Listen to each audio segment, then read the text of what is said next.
toma el relevo.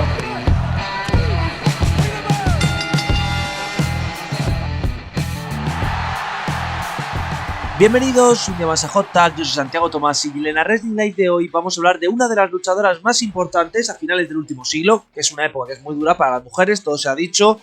Es una época donde además ella no fue cuando debutó, ella debutó mucho antes, se retiraría también un pelín después, me refiero obviamente a Lisa Moretti, también conocida por todos como Ivory. Recordad que podéis suscribiros, darle a la campanita y seguirnos en Twitter, en @HotTagYT. Repito, @HotTagYT. Y es que si nos centramos en la división femenina, algo que a veces es complicado de hacer, y más cuando hablamos de finales de los 90, Ivory era de las pocas wrestlers que había en el negocio. Primero era de las pocas que tenía entrenamiento como wrestler, irónico el entrenamiento que tendría, y luego era una de las pocas que era veterana en el negocio. Es más, es una de las pocas luchadoras que ha pegado en los 80 y que estaba durante los 90 sin contar a Moolah y a Mae Young. A todo esto hay que sumarle que no era Terry, The Cat, Barbara Bush, Sable, Debra, que eran literalmente mujeres guapas, lo cual hacía que tuviera un estatus diferente. Que sea lo lógico, que esto la lleva así a ser una luchadora, múltiples veces campeona del mundo, lo cual es, y que tenía un estilo distinto. ¿Cuál fue el tema real? Que en lo que se basó todo es que ella estuvo envuelta en alguna de las rivalidades más tristes del planeta y que de sus 3 títulos mundiales, los 3 acaban de una forma absolutamente desastrosa. Ya veréis cómo, pero los 3 son muy decepcionantes. Pero para eso, como ya sabéis, nos queda un rato porque lo primero que vamos a hacer es ir al principio. ¿A qué me refiero? A que Lisa Marie Moretti nació el 26 de noviembre de 1961 en LA, California.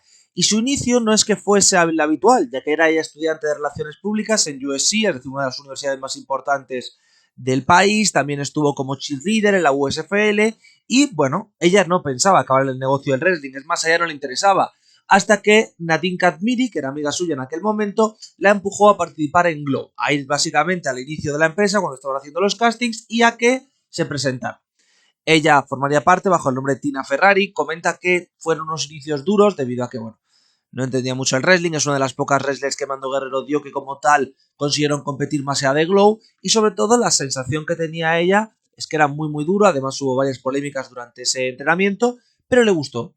Yo ya quería participar, y como quería participar y como se le daba bien, etcétera, tanto ella como su amiga fueron contratadas, ya lo hemos dicho, su amiga sería Ashley Cartier, era ella Tina Ferrari, y como Tina Ferrari conseguiría el título mundial, es más, lo retendría durante casi una temporada entera. El motivo era que era una luchadora que era de las mejores dentro del cuadrilátero, que era carismática y que funcionaba, es decir, todo lo positivo que puede haber en una luchadora, sobre todo en esta época, ella lo tenía. El tema, es la única que hace prácticamente carrera fuera a posteriori. ¿Eso qué significa? Pues que el nivel in-ring era el que era. Es decir, si alguno ve Glow serie original y no la serie de Netflix, verá que el nivel dentro del cuadrilátero no es que fuese precisamente una maravilla. Te puede parecer mejor o peor, entraríamos dentro de un debate sobre si eso de verdad era un precursor del wrestling y no de la serie de televisión, etcétera. La realidad es que funcionó, la realidad es que funcionó bien y que para ella fue uno de sus primeros momentos. El título al final lo acaba perdiendo, al final de la segunda temporada, y a partir de aquí, si nos atenemos a Cage Match, por ejemplo, perdemos un poco su vista, porque ahí ya no aparecen combates, etcétera. La realidad es que sí que estuvo peleando hasta prácticamente el 94, hasta su show en WWF, donde pues pelea en LPWA, en POWW, participa en el Superclass 3, es decir, tiene sus momentos o tiene sus apariciones en empresas, pero la realidad es que ya no puede dedicarse a ello a tiempo completo. Es más, en 1994, después de ese WWF con nuestro amigo Herb Abrams, ella se retira. Es decir, el wrestling femenino no había opción de trabajar en él. Es más, cuando hemos hablado de muchas luchadoras de esta época, que sí lo hemos hecho, todo se ha dicho, siempre comentábamos lo mismo, que son luchadoras que pueden empezar en Estados Unidos pero se van a Japón a trabajar o directamente empiezan en Japón a trabajar y que entre medias pues existen, claro, les firmo WWF, ahí son las principales caras, estoy pensando en Alundra Blaze, estoy pensando también, Alundra Blaze para el que no sepa Madusa, estoy pensando en Wendy Richter, pero claro, si no te firmo WWE y has sido entrenada por otra empresa americana y no vas a Japón, no hay nada para ti, y precisamente eso es lo que le ocurre. Pasa el 94, se queda sin nada, pasa el 95, pasa el 96, pasa el 97, el 98 y el 99 finalmente le firmo WWE. Y algunos pensaréis, bueno, esto seguro que es un avance dentro de la división femenina. Su debut es como una de las mujeres, es decir, una de las prostitutas de The Godfather, lo cual ya os podéis imaginar, y su siguiente paso es ser manager de Mark Henry y D'Lo Brown porque Mark Henry está detrás suya. Claro, es que esto no emociona, es que esto no ilusiona. Pero claro, ella pasa mini feudo, un feudo muy cortito con Debra, porque Debra es la mala. Y luego tenemos el siguiente, que es el tema del enfrentamiento con Sable. ¿Cuál es el problema? Que Sable era mediocrísima en el ring. Ese feudo le da su primer título femenino, lo cual normalmente diríamos, joder, qué guay, pero la realidad es que era bastante mediocre el haber ganado el título así. ¿Cuál es el problema? Que tú ganas el título y dices, bueno, ahora la van a buquear más, ahora va a tener más tiempo en pantalla. 2 meses. 2 meses completos sin defender el cinturón en televisión. Cuando lo defiendes contra Tori en SummerSlam en un combate terrible. Un combate que es tan terrible que lo que pasa con él es que a la semana siguiente no vale de absolutamente nada porque le ganan un Evening Gown Tori. Que alguno pensaréis, ¿y entonces Ivory es face o es heel? Pues técnicamente empezaría su reinado como twinner, acaba siendo heel porque no se quiere desnudar. No puedo explicarlo mejor. Pero claro, vosotros diréis, bueno, no pasa nada. Luego gana Tori en un combate hardcore bastante malo. Gana Luna Bachor en un combate hardcore que es extraño, pero mira, es el mejor del reinado, a pesar de que es malo. Vale, pues bueno, no pasa nada porque al menos ya está peleando con una wrestler como Luna. Siguiente show, se enfrenta a Fabulous Moolah en No Mercy y pierde el título frente a una señora de 80 años. Evidentemente esto es un golpe terrible a la credibilidad de Ivory. Y lo peor es que no es un título hecho o un cambio titular hecho para, bueno, no pasa nada porque esto va a llevarnos sobre esta de redención. Gana el título 8 días después. Es decir, es que no tiene ningún tipo de sentido. Pero vosotros pensaréis, bueno, este primer reinado acaba mal, no pasa nada. A ver, os voy a explicar cómo acaba el segundo. Ya lo habéis visto en el canal, si seguís nuestros reviews mensuales de WWE, pero lo que hacen es, va a perder el título Ivory contra The Cat o Miss Kitty, como la queráis llamar, que básicamente es una mujer que es muy atractiva y que está casada con Jerry Lawler como principales méritos. Ya por aquí veis que hay algo mal, ¿verdad? Sí, lo hay, obviamente. Lo hace perder el título en un Evening Gown Match. Peor aún. Es un Evening Gown Match Fatal 4-Way. Peor aún. En una piscina. Y toda la rivalidad se basa en que The Cat no lleva ropa interior supuestamente y quiere quedarse en bolas. Y gana el cinturón y se queda en bolas. Es decir, el primer título lo pierde contra una señora de 81 años que nadie recuerda el combate. Y el segundo título lo pierde contra una luchadora que su principal función durante ese show fue sacarse las tetas. Ya está, es que es terrible, es que es vergonzoso. Claro, es que es la sensación de, bueno, y aquí que estamos. Lo lógico sería que Ivory volviera a recuperar el título como pasó con el enfrentamiento anterior contra Mula. No lo hace. Es decir, pierde contra Kate en SmackDown, su siguiente oportunidad ya es con la nueva campeona Jacqueline y no consigue derrotarla meses ya dentro. Bueno, meses ya dentro, un mes dentro del reinado de Jacqueline, es decir, 4 meses después. Desaparece de televisión, no por completo, sí que tiene algún combate concreto, pero desaparece bastante hasta que se une a Right to Censor. Este proceso ya empezó en Rumble, donde en Rumble ella decía que no se sentía cómoda participando en el Miss Rumble y yendo tan ligera de ropa, etcétera, etcétera. Y aquí ya sí que se une a The Godfather, ahora The Good Father, a Val Venis, es decir, Bull Buchanan y Stevie Richards para formar Right to Censor. Para aquel que no sepa qué es Right to Censor es un grupo súper católico, básicamente basado en las asociaciones de padres que acusaban a WWE de pervertir a los niños, que pues odian la violencia, odian la sexualización del wrestling. Es gracioso, ¿vale? Y tiene el theme song más asqueroso del planeta, que hace muy bien su trabajo, que es el pitido ese de Warning, Warning, que es horrible, pero te hacía mirar siempre a la pantalla. Y Right to Censor funciona bien. Eso le permite a ella avanzar en la división femenina y ganar el título mundial. Vale, ¿cuál es el tema principal de ese título mundial que gana en una Fatal 4-Way? Empieza a tener combates de mayor nivel, los que ha tenido durante su primer y su segundo reinado. Ninguno llega a los 5 minutos. Es más, posiblemente su mejor combate en WWE como luchadora sea el de Survivor Series, ¿vale? Que tiene contra Lita. Es un combate que dura 4 minutos 50 segundos. 2000 acaba con ella como campeona y en 2001 empieza una rivalidad que supuestamente la tendría que elevar. ¿Por qué digo que supuestamente la tendría que elevar? Porque se enfrenta a Chyna. La gana en Royal Rumble, donde Chyna además insinúa una lesión grave de cuello que es la que le provoca perder el combate. Esta lesión simplemente sirve para vender su autobiografía y hypear el combate en WrestleMania. Aquí tiene su WrestleMania Moment peleando contra Chyna en un combate cortito que pierde, pero claro, aquí está el problema. Ivory pierde con Chyna. Bueno, vale, tiene sentido. Pero Chyna no quiere estar en la división femenina, es más, se marchará un mes después porque para Chyna es un problema de reputación, de dinero, etcétera, etcétera. Vale, es decir, ha perdido su oponente. Ella no vuelve a la escena titular, porque ya entra Lita, porque ya entra Stratus, porque Jacqueline está por ahí, y Ivory de repente es demasiado veterana. Por tanto, lo que deciden hacer es lanzarla en The Invasion y que forme parte de The Invasion. ¿Por qué? Por ser diva y ser heel, es decir, el resto siempre buscaban una especie de excusa una especie de debate detrás donde lo que hacías es que odiabas a tu empresa y por eso saltabas. En caso de Ivory fue, te ponemos junto a Lance Storm. ¿Por qué? Porque Lance Storm necesita un manager. Ya está. Se une a Hurricane Games, se une a Stacy Kibler, obviamente. No consigue ningún tipo de éxito, como es habitual en esta época. Y tras ello, participa como wrestler en Survivor Series. Va a la segunda temporada de Tough Enough, donde hace de entrenadora, también ahora la tercera. En Raw ocupa un papel muy poco relevante. Lo único que tiene es un combate en Armageddon por el título contra Molly Holly que pierde. Y este sería su último combate. ¿A qué me refiero con que este sería su último combate? A que a partir de ahí tiene una pelea en Heat en 2003, una pelea en OVW en 2004, pero no vuelve a pelear en la empresa como tal. Es decir, ni en Raw, ni en SmackDown, ni en Pay-Per-View, etcétera, etcétera, hasta 2018. Entre medias se marcha a otras empresas, por ejemplo a ECCW en Canadá, y pelea con Becky Lynch, que en aquel momento peleaba como Rebecca Knox, con Natty Neidhart, con Nikki Matthews, otras luchadoras que luego serían bastante superiores a ella o que tendrían una carrera mucho mejor. En 2018 fue nombrada al Hall of Fame, lo cual era más que merecido, participa en Evolution y en 2022 se transforma en la mujer más veterana en participar en un Rumble al participar en el mismo.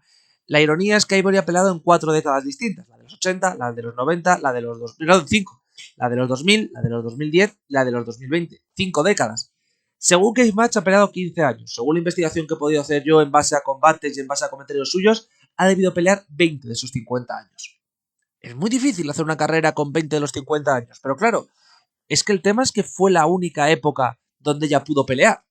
Normalmente sería un no porque sufrió lesiones, no porque tomó decisiones en la vida que la alejaron del wrestling, lo cual es perfectamente respetable, pero la realidad aquí es mucho peor y mucho más triste. ¿A qué me refiero con que es mucho peor y mucho más triste? A que la realidad es que todo eso no es verdad, es decir, no es una cuestión de no quiso ella, no había optal, era no existían opciones. Es decir, al final estamos hablando de que Ivory pelea en los 80 cuando la división femenina de WWE se hunde sin remedio por parte de Fabulous Moolah, que pelea a principios de los 90, donde la división femenina se hunde por la culpa de que no se valora lo suficiente a Wendy Richter, el positivo de Bull Nakano, todo eso, que ya veis vosotros que es un desastre. Y luego a finales de los 90 está en una división donde en todo se basa en Nate Candy y en estar muy buena y en tetas y en Playboy, una luchadora que no destaca por eso. Luego, evidentemente, sí que hace carrera. Ahora, por ejemplo, tiene una protectora de animales, estuvo ayudando durante el Katrina, etcétera, etcétera. Pero claro, la sensación que deja lo de Ivory es que Ivory es una de las pioneras del wrestling femenino, es una de las pocas luchadoras de Glow que luego desarrolló su carrera como tal, como wrestler y no como actriz, y que lo hizo a buen nivel. Y para mí lo imposible de entender es, y todo esto entonces, ¿por qué se nos ha olvidado? Es decir, siempre hablamos de la Divas Revolution, siempre hablamos de la importancia que tiene todo el periodo de Jay Lee, incluso de la era oscura de los 2000.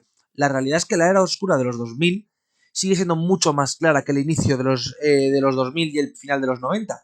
Ahí no existía una opción, ahí no existía un enfrentamiento. Es cierto que, por ejemplo, para gente como Michelle McCool, que lo hablamos hace un par de semanas, solo tenía combates de 7 minutos, 5 minutos, 6 minutos, pero eran habituales en pay-per-view.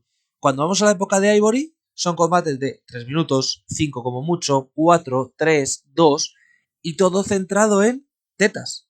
Evening Gowns, On a Pool, On Mood, es decir, toda clase de combates que sirven para concursos de bikinis casi constantes. Entonces, claro, la sensación que a mí me deja esto es cómo mola la carrera de Ivory, porque siempre estuvo peleando por conseguir lo que ella quería. Luego ha tenido alguna declaración más altisonante en el futuro, pero claro, ¿cómo ha peleado siempre? Es decir, ¿cómo ha sido capaz de ser una verdadera pionera en el sentido de aquí no había absolutamente nada, no había nadie que quisiera montarlo y yo estuve ahí? Es decir, ella tiene esa rivalidad con Jacqueline, que es una rivalidad medianamente decente en el ring. Ella tiene ese buen combate con Lita en Survivor Series, que es posiblemente uno de los mejores combates femeninos de ese 99-2000. Ella está en esa rivalidad con Chyna, que supuestamente serviría para elevar la división por ponerla contra una luchadora que había ganado el título intercontinental. Pero es que el timing nunca ayudaba. En los 80, Glow colapsa. Por temas económicos, por temas tal, colapsa, con lo que implica que es que ella se vaya a la puñetera calle. En los 90, a principios, no es Alundra Blaze, WWF no está interesado en ella y por tanto tiene que estar trabajando en indies ultra cutres hasta retirarse.